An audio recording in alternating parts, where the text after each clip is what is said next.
Smile. Smile is an American psychological horror film written and directed by Parker Finn. And it's based on a short film, Laura Hasn't Slept, also made by Parker Finn. You can watch this short film on YouTube if you like. Moreover, this film was made with just $17 million budget and it has successfully grossed over $200 million worldwide. And according to some critics and viewers, this film is an intense horror film, definitely one of the best horror film of 2022, unsettling, terrifying, jumped every time kind of film. But is it actually any good?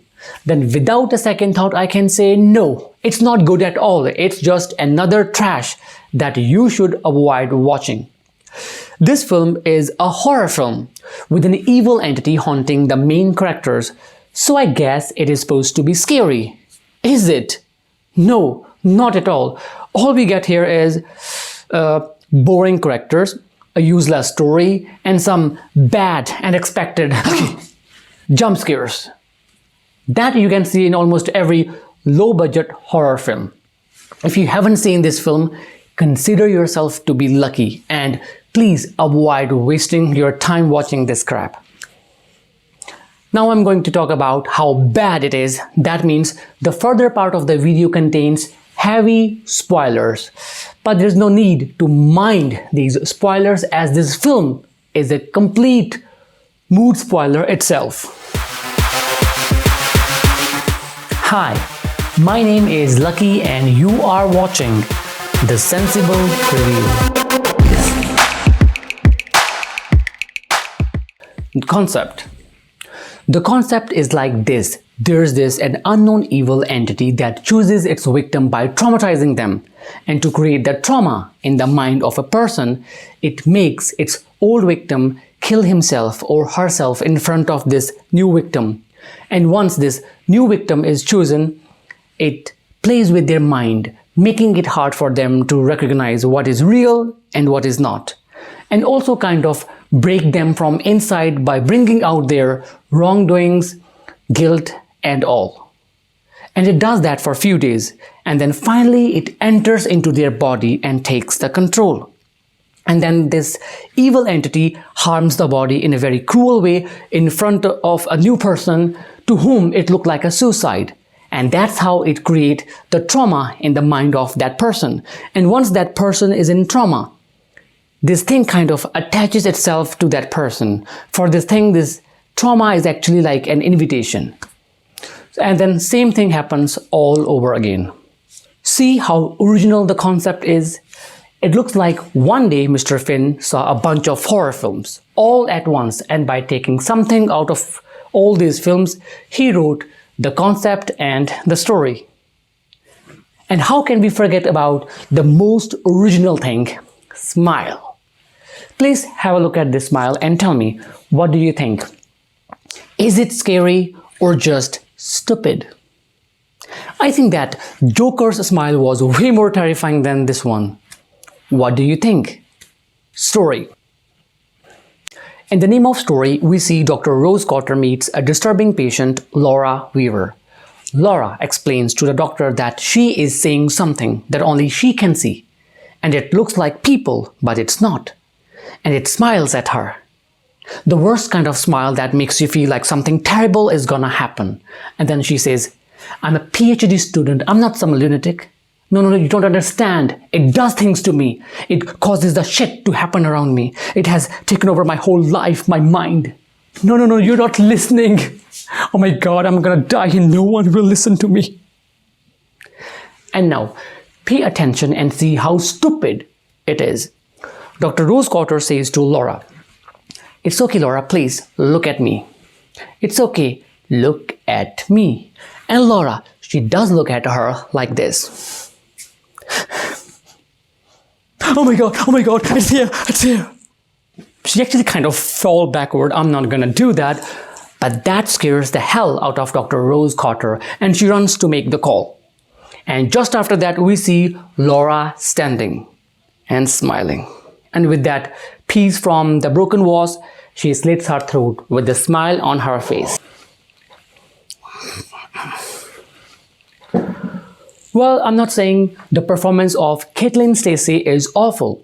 She has done a pretty good job, and same goes for Saucy Bacon. But the way this whole scene is written and shot, that makes everything look so dull and unexciting, including their performances. And when the first time you watch this scene, you don't see any problem story-wise. But after watching the whole film, when you think about it, then you know that, oh, it is stupid. And this comes to your mind like, so this is the last day of Laura when she meets Dr. Rose Cotter. That means that evil entity has already been playing with her mind for the last few days. So it must be hard for Laura to recognize what is real and what is not.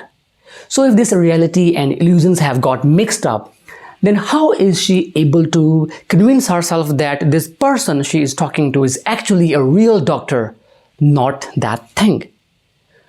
Because if she's not sure, then this whole conversation cannot happen at the first place. And let's say you have seen that short film. Then this is the second time Laura is seeing a therapist.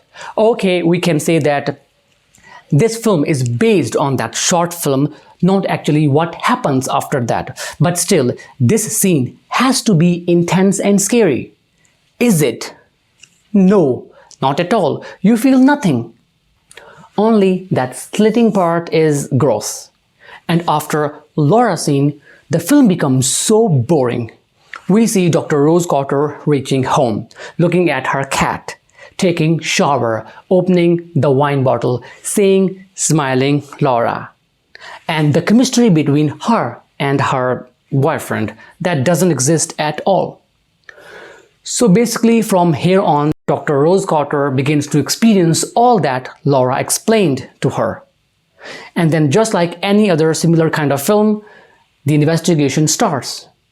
And there's always one person who has missed the pattern and lived. And here we learn that the only way to escape from that thing is by murdering someone in public and traumatizing someone else as a witness. It's just like that film It Follows, to pass it to someone by having sex. Or let's say by giving that cursed object to someone, like in that film Drag Me to Hell. So basically it is the same, just that here this evil entity is feeding on the suffering and trauma. Also just like that entity in that series, The Outsider Season 1. So here, causing trauma and suffering to someone else is the ticket to escape. But Dr. Rose Cotter, let's just call her Rose. But Rose, she is a good person. She can't murder people. She can think about it, imagine doing it, but she can't actually do that. So she comes up with another solution and she decides to isolate herself in her old house. But even that doesn't work because just like any other film, the main character Rose has a terrible past and she can't escape from that guilt and bullshit. So in the end, she dies and she passes that thing to her friend slash ex-boyfriend Joel. The end. See how grand and epic the story is? Now I would like to describe some scene from the film just to show you the level of writing and filmmaking. Please have a look. There is this scene. Dr. Cotter is at her office preparing to leave. The camera slightly tilted. Jump cut to normal scene. No tilting. Dr. Cotter leaves, the door closes, and then the camera moves from the door to the phone on the desk. And once the phone is in frame, it rings. And the camera moves closer. You hear Dr. Cotter coming back to get the phone. Hello? I think here they were testing their camera. Like, is it able to handle the light change, the exposure value, white balance, and all? Otherwise, I don't see any meaning of this shot, because it looks so dull and stupid. There's also another similar scene which is slightly better but equally meaningless. We see Dr. Rose reaching home, taking shower, opening the wine bottle. I know it's not wine. Say no to wine and say cheers to water. And then the camera moves.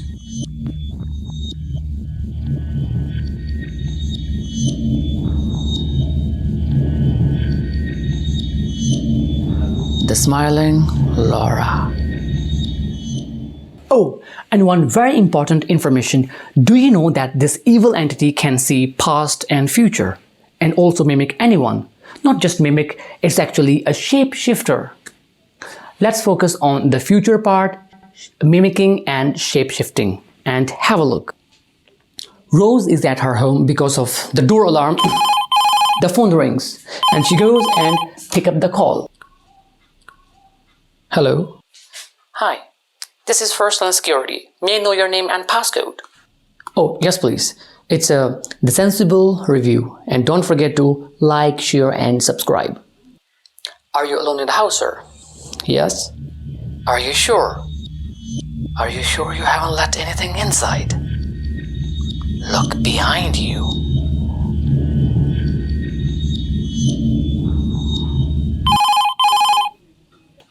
And just then, the actual phone rings and she goes and picks up this call as well.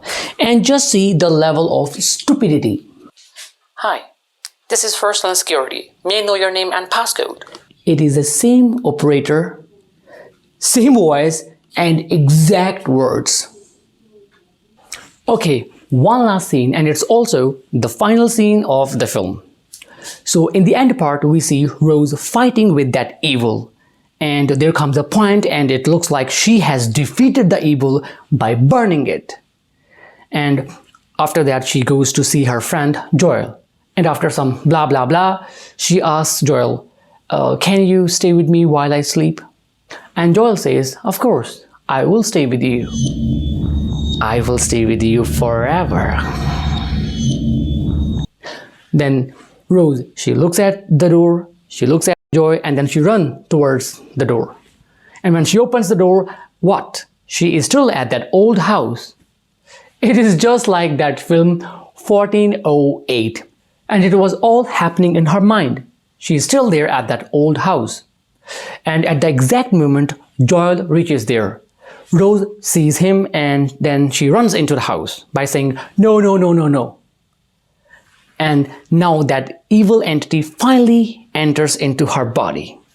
Actually, it was waiting for Joel. I already told you that this entity can see future. It must have seen Joel coming, so it was just wasting the time. Actually, watching this film is a total waste of time as well, because there's nothing good about it. Not even the music. We know that music in a horror film plays a very important role to bring the intensity and that sensation. But here in most scenes there's no music, and if there is a music, it is just terrible and annoying. Final words. Well, this film's smile fails to scare and to bring the actual smile on the face.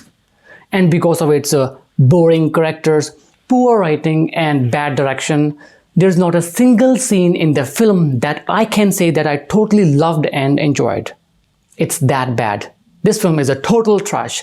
The only thing that you can learn from this film is by observing its mistake, that what are the most stupid things that you must not do to write or make a horror film. Yeah, that's it. Now let's give this film a rating. We know that there's no such thing as 0 rating, because no matter how bad a film is, there's always a lot of hard work that goes behind making a film.